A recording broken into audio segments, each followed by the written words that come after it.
Go from my land. Go from my land. Now. Sorry, Israel is a bastard state. And what I mean by that, it doesn't have a father. In fact, it's the product of one night stand of the UN and the British Empire.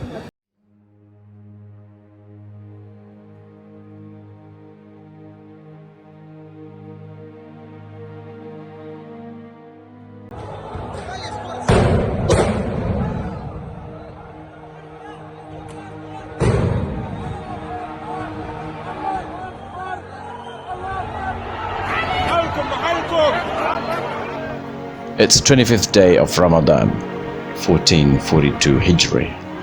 Muslims being attacked while praying in Ramadan in Masjid Al-Aqsa by the Zionist terrorists. For 70 years, the Western world has ignored Palestine. They have blood in their hands ever since the first Jewish migrants arrived in Palestine.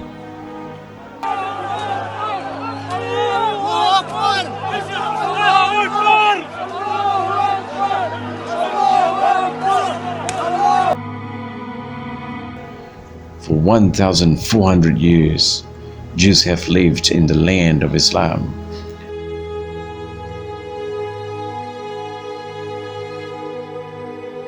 They lived under the protection and hospitality of Islam. The Jews knew it.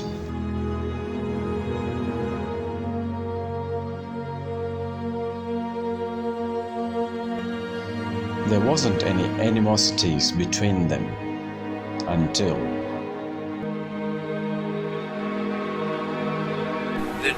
the Jewish people came into this country, said this is our country, and they didn't say it's our country, but we recognize that there's another people living here. Let's see what we can work out. No, the whole idea of Israel until today is this is our country from the Mediterranean to the Jordan River, and it's only our country. It's exclusively our country. There is no other people. Now, why did that happen? 40,000 people went into Palestine. Okay, now imagine this mass population of a country which can't actually cope with that, which sparked something called in 1936 the Arab Revolt. But let's not forget that you had terrorist activity by the Irgun and by the Haganah and by Levi, and that terrorist activity was rewarded by the British Empire, which in 1946 culminated, of course, in the King David hotel bombing, which was the targeting of civilians. 1948, after the resolution, in 1947 by the UN, 1948, May the 13th, I think it was, Israel became what it is today. Palestine, under the Ottoman Empire, was a peaceful place to live, until a non-religious Jew called Theodor Herzl dreamt up something crazy: a Jewish land.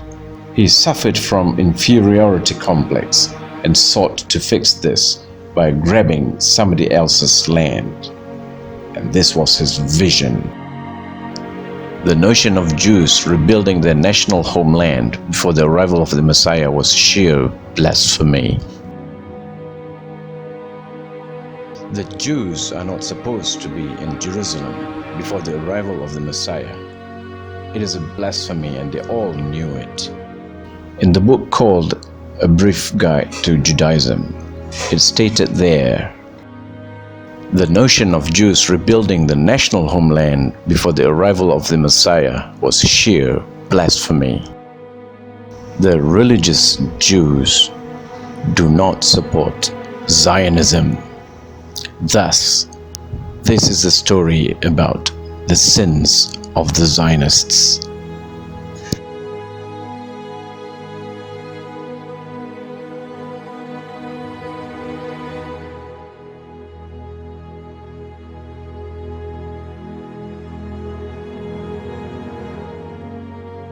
The Zionist terrorists formed several terrorist organizations such as Haganah and Irgun. It's hard to believe that just a few weeks ago, they were terrorized by the Nazis in Europe. I joined the Bricha. Bricha means escape, which was a division of the Haganah, of the Jewish underground movement. And in fact, my job was to smuggle people from the German border into Belgium or into France directly, or from Belgium into France. Upon arriving in Palestine, without feeling gratitude for the lives being spared, they engaged in the act of terrorizing the Arabs, who has been hospitable to the Jewish race. These terrorists went on to become prime ministers of terrorist Israel, with the blessings of the United Kingdom and the United States. This happened despite the fact that they killed British soldiers in the land of Palestine. We did, of course, have an enormous amount of covered information about the organization of Jewish terrorism and the supply of arms, equipment, and so on to the Jewish terrorists. It's hard to imagine people who were weak just a few weeks before became so powerful and so hating to the people of Arabs whom they just met. These are the kind of people who are giving troubles till these days. شد والله في اوريك كيف هذا شد اليهودي صار يشد في الهادي يسحب في الهذا لما ما سحبش مسك الهادي وذبح فؤاد ذبحه على بطن على صدر امه يعني النكيز لو منعوا اليهود ما صارش في بلدنا هيك كان ما طخونا ولو بعدين ربونا مثل اليتامى مين المسؤول عن بربي ولد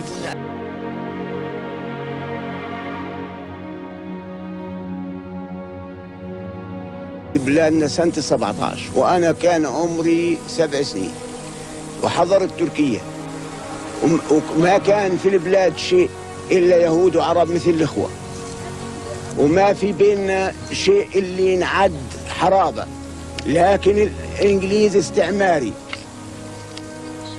كان يجيب بالألوف من الهجرة من اليهود Without feeling guilty or repentant, they came in droves to take the land. They just grab whatever they can see and they chase away the original Arab people there. It's really unbelievable and mind-boggling how they can do that. This is very strange, as if they've got this in their genes. Perhaps that's why they were hated by the Western world before, snobbish while thinking that God has chosen them. This covenant was broken the moment they spread bloodshed and broke the 10 commandments. Thou shalt not kill. They were the prophet killers, as we shall see. To this day, Jews have formed settlements rampantly and sporadically. This caused the Palestinian government to be non-functional. Lies after lies that has been spread to the world that the Jewish people are interested in a two-state solution. Israel's prime minister says he wants a two-state solution, but he's never actually said he wants to evacuate the settlement. The current terrorist prime minister is a racist, and he has approved an ethnic cleansing of thousands of Palestinians. The world has never seen a psychological holocaust being systematically carried out on the Palestinian Arabs.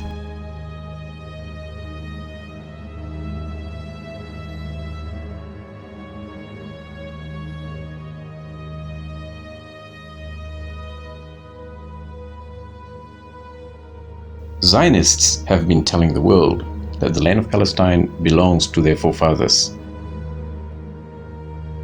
They use this argument to justify the land grabbing.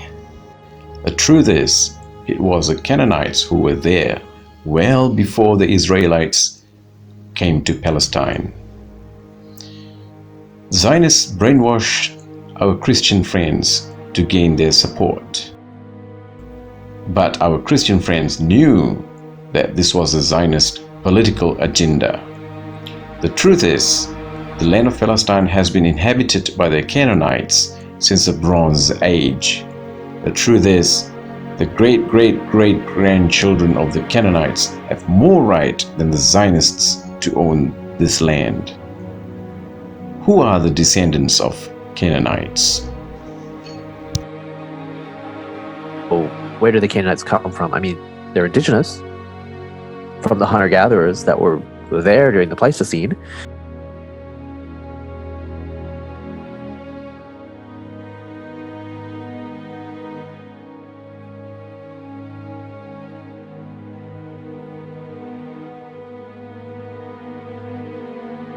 So, after all that, the researchers found that the Lebanese are the owner of the land.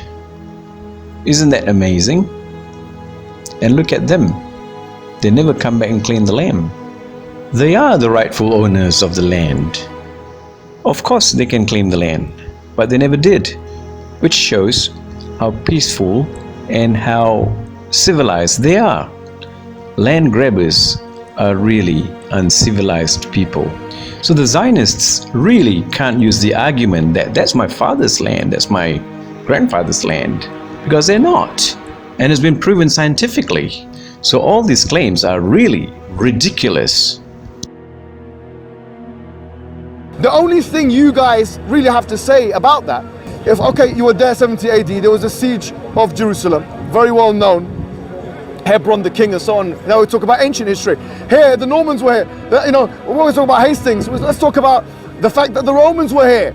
Okay, there was the Gallic, what's it called? The Gallic Wars or whatever, before Christ. So some Italian guy comes and says, we're Roman, we have rights to Britain. This is the ridiculous nature of the claim. No one makes these, you have to understand, guys, no one makes these claims except for Zionists. Understand that. So, using the same argument, the Lebanese Arabs have more rights to the land of Palestine. But perhaps land grabbing is a behavior of a typical English hypocritical government. The hypocritical English government annexed Wales, took Scotland, fought the Irish, grabbed the whole India, Malaya, Borneo, Australia, New Zealand. And have you seen the map of Africa? It's been carved out by this Western government. They're all land grabbers. The Western or European governments have the knack of stealing other people's countries. That's why the Western government are supporting terrorist Israel. And don't forget the United States. They've got 800 military bases in 150 countries, and they've grabbed a lot of lands. The American regime have chased away indigenous people. You have to read this book, Unworthy Republic, to find out more.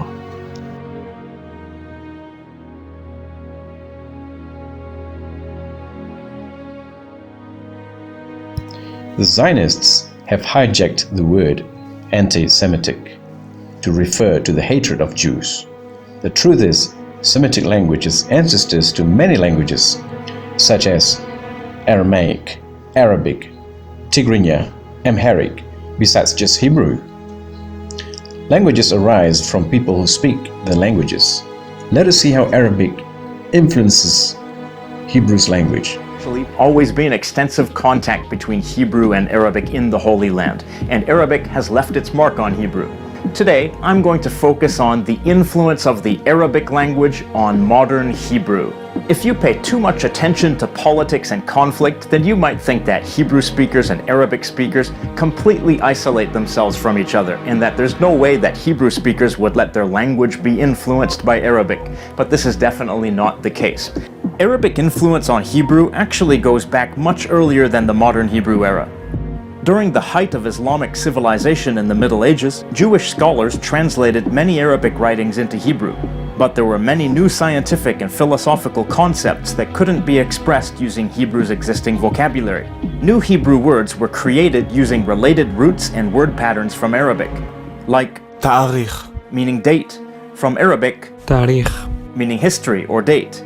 The medical term عصب, meaning nerve.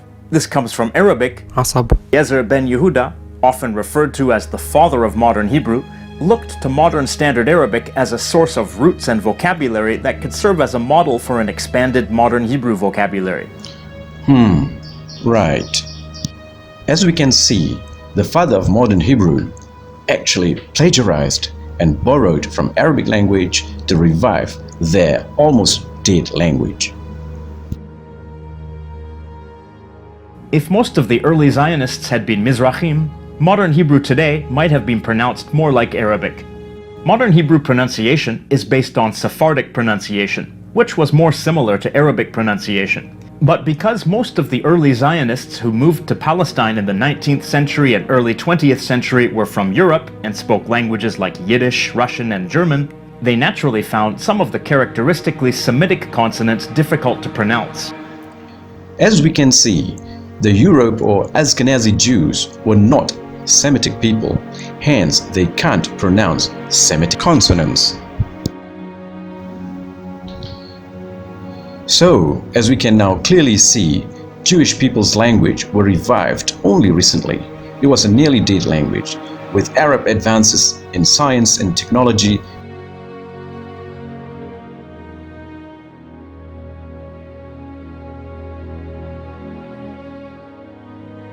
Jews flourished as they translated all the scientific information. Truly, Jews should thank Islam and the Arabs for their well-being. This means Semitic languages are spoken by Semitic peoples.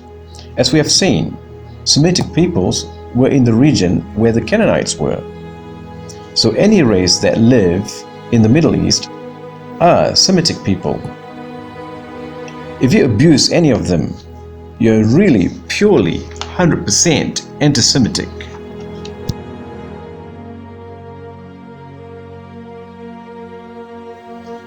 On the other hand, Ashkenazi Jews were from Europe and they don't have Semitic blood in them. Why are they hijacking the word anti-Semitic? Simple. Because they are the crybabies of Europe. They're trying to make the world stop criticizing them when they kill the Palestinians. They are the fathers of all deceit. The Zionists should be ashamed of themselves.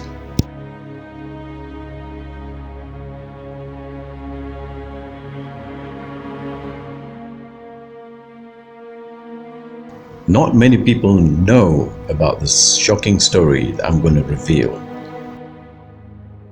The Zionists actually have a cordial historical relations with the Nazis. Later, Zionists worked hand in hand with the Nazis to get rid of all the Jews from Europe. There's well-known research being done and a lot of factual manipulations to hide this information from general public. Let's have a look at this. Yes. And what you should do is get Francis Nicosa, who's the Professor of Holocaust Studies at the University of Vermont, on your program. He's been researching the Holocaust and writing about it for over 40 years. His latest book talks about the overwhelming support in the Nazi government and the Nazi Party for German Zionists, because the German Nazis wanted a country free of Jews. The German Zionists wanted all those Jews to go and live and create a Jewish state in Palestine. So just to clarify, didn't we say they liked each other? This is the book that Ken was talking about, Zionism and Anti-Semitism in Nazi Germany, by Francis Nicosia. Ken Livingstone said absolutely nothing wrong.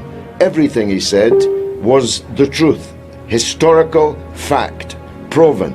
I've got the books, so should you. There was an agreement between the Nazi filth of Hitler and the Zionist leaders in Germany to send Germany's Jews to Palestine, because both of them believed that the German Jews were not German and that they were aliens. Even if they'd been there for centuries, they must leave.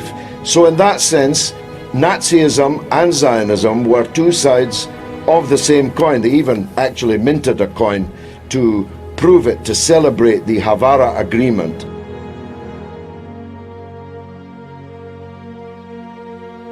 But in 1933, they concluded what was effectively a treaty.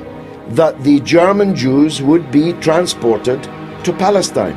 And that is the Zionist project. And that's a fact. It's a historical fact. Every scholar, including Israeli scholars and including Jewish scholars, will tell you that. Nazi ideology also coincided with the Zionist aims. Both parties wanted to see the Jews out of Germany and into a Jewish land, that is, Palestine. His most successful interaction was undoubtedly with Kaiser Wilhelm II of Germany, with whom he accompanied on a trip to Israel. So he went first to Wilhelm II, and he felt this is really going to work. If I can convince the Germans to back my Zionist plan, then in fact we'll be able to give Israel to the Jews and all will be well. So, Zionists are Nazis. In fact, they're two sides of the same coin.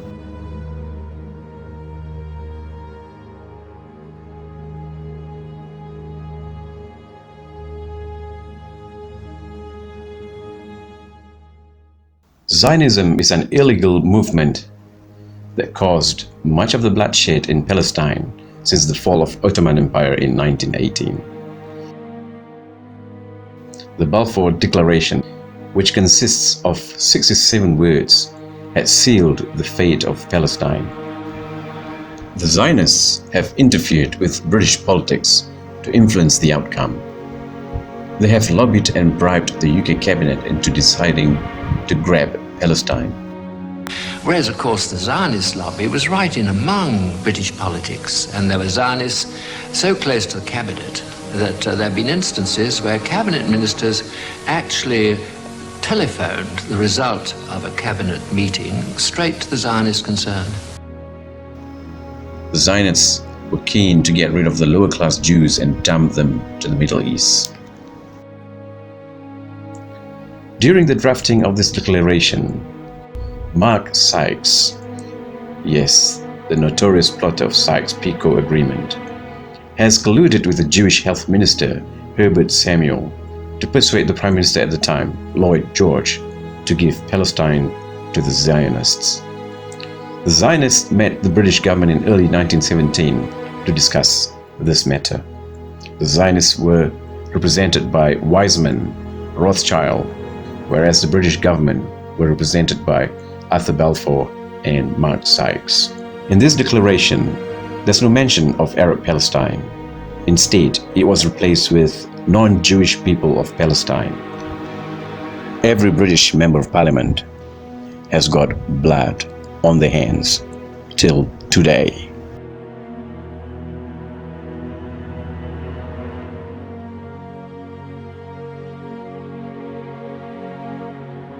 Zionists have long been twisting the arm of United States presidents.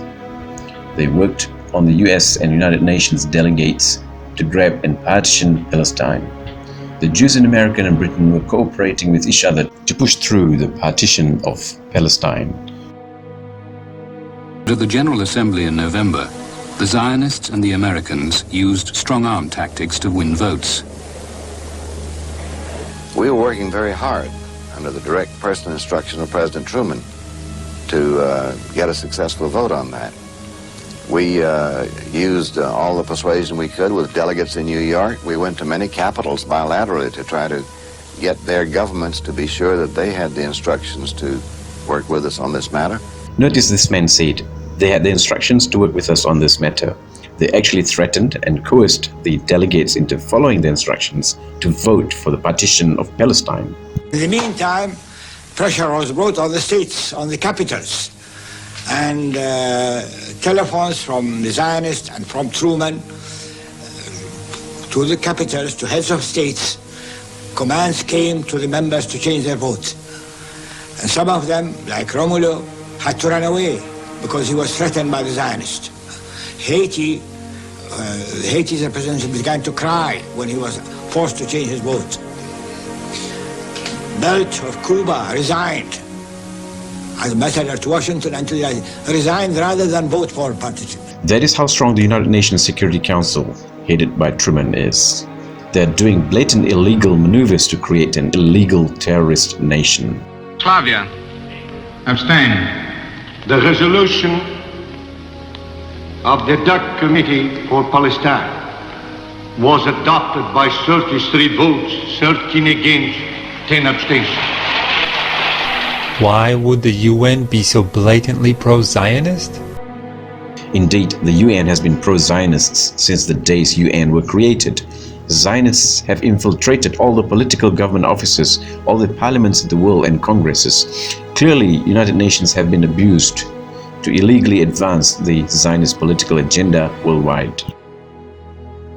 Since then, all we have seen is heartbreaking news one after another. There are so many evidences, so many records to show that United Nations is a pro-terrorist Israel organization. Zionists have been throwing money around to influence all the governments in the world, including the Muslim nations. Zionists stifled, undermined, hidden, or attacked quietly and publicly. And all the Muslims can do is just protests in the streets. Until when must this go on?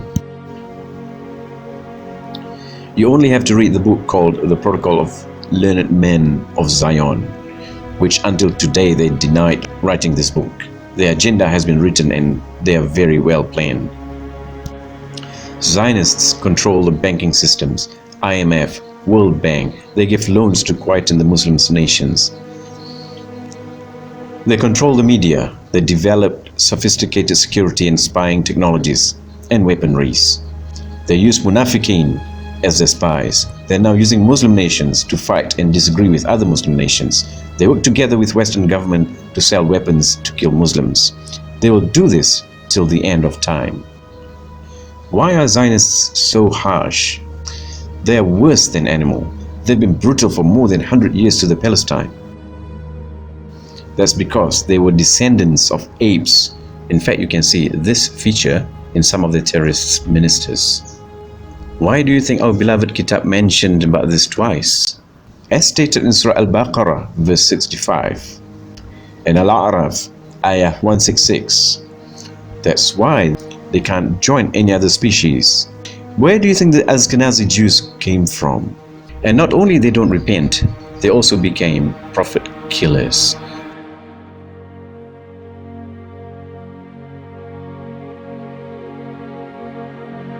There's a concept in Islam which says that Jews are killer of prophets, that the Bible lays out a lot of what they call prophets, but people like Zechariah, Isaiah being killed by Jews. Yep. Those, first of all, I don't know this because... Well, listen, I'm going to plead guilty because I can tell you that the biblical prophets are much tougher on the Jews than even the anti-Semites have been. So yes, Jews have killed prophets. Jews have done many, many serious sins. We have suffered because of it. Part of why with the exile so long, part of why we don't have the temple is because of those sins. And the prophets, whether it's Ezekiel or Isaiah or Jeremiah or the prophets of the smaller books, constantly remind us that we sometimes have the sins of arrogance, smugness, of not listening to the teachings of God and the teachings of the prophets. No wonder they have been so inhumane. Zionists are animals which you can't justify or reason with them. So what do we do now? Is there hope? If we look at United Nations Security Council, they never send UN peacekeepers to terrorist Israel. The permanent members of United Nations Security Council has always vetoed, not voted, vetoed against all the resolutions in favor of Palestine. Woman, female in the UNIFIL. There is no democracy in United Nations Security Council. So, if we don't do something like the Western government, we too have blood in our hands. We helped Zionists to buy bombs and weapons and kill our fellow Muslims. This is the state we are in. We go back to sleep like nothing has happened. We just carry on our lives as usual until the next Intifada or Nakba comes again, the next Ramadan maybe. We will protest as loud as we can in the streets. I have seen these cycles many times since I was young. I suggest we Muslims form a group called World Islamic Narratives, WIN, to tell our children and grandchildren that we failed as Muslims to help other fellow Muslims wherever we are in the world.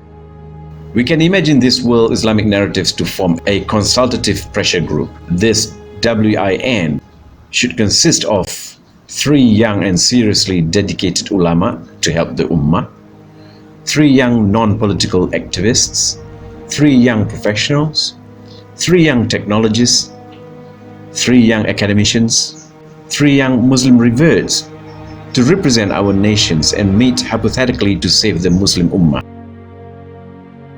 We need the young ones to lead our Muslim people, since the older Muslims have been too comfortable with lives. Unless they want to join, the door is always open for them.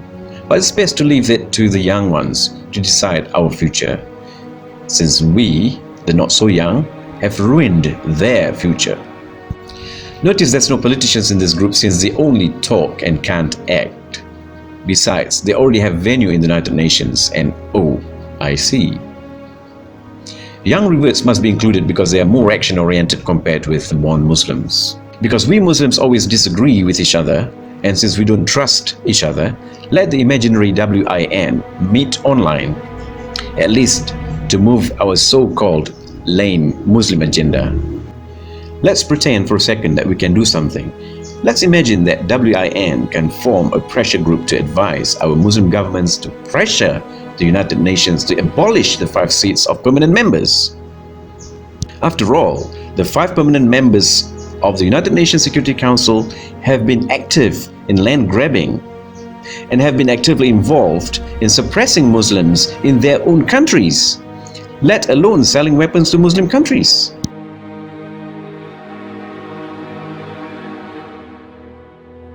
Let's imagine that we can work together with our non-Muslim friends who are braver than us in voicing out the lame Muslim voices. Let WIN form an affiliate group with our non-Muslim friends to further our objectives to help catch all the war criminals.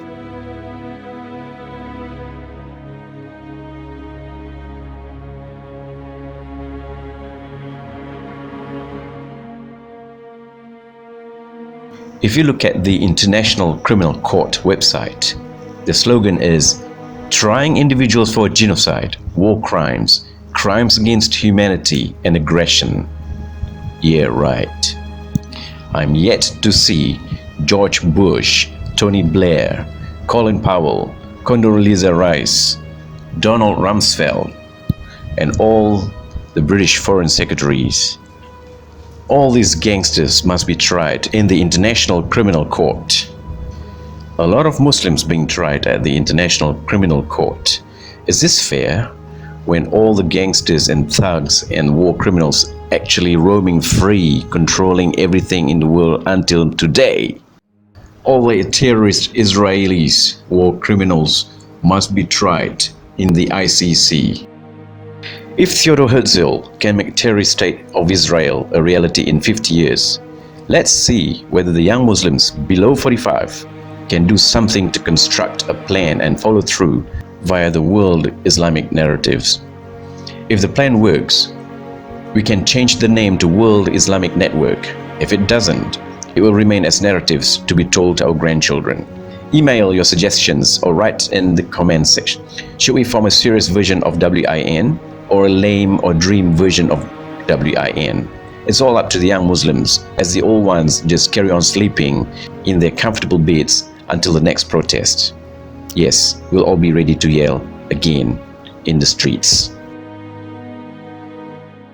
Let us tell the United Nations, let us make a move against terrorist Israel. Enough is enough. We cannot and should not let these animals kill our Muslim brothers and sisters. We will be questioned in the Akhirah. Let's change the situation. Let's create a strategy to win the game. Let's catch all the Israeli war criminals and beastly soldiers who kill Palestinians indiscriminately. These are racist apes in the utmost forms. We can no longer reason with them. We can't let the United Nations Security Council to veto again. Otherwise, we have to push for 1 seat for Islamic Nation as a permanent member of United Nations Security Council. Remember, all the permanent members are currently guilty of annexing and taking countries and building nuclear weapons. We people have to make this our lifelong mission to stop these hypocrisies of the superpowers. Enough is enough. Let's give back Palestine to Palestinians. Allahu Akbar.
The moment when we were informed that the Malaysian airline has been appointed to bring our soldiers to Lebanon, we are very happy. And when I talk to the soldiers, they say they are quite happy to see our Malaysian flag flying. We feel proud. I feel proud. And I just spoke to the Secretary of Defense, say he also quite proud to be on board of this aircraft.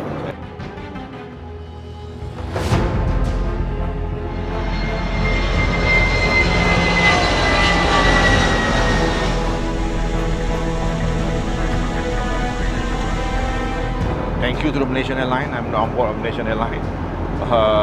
We are flying from Kuala Lumpur right up to Rafiq Hariri Airport.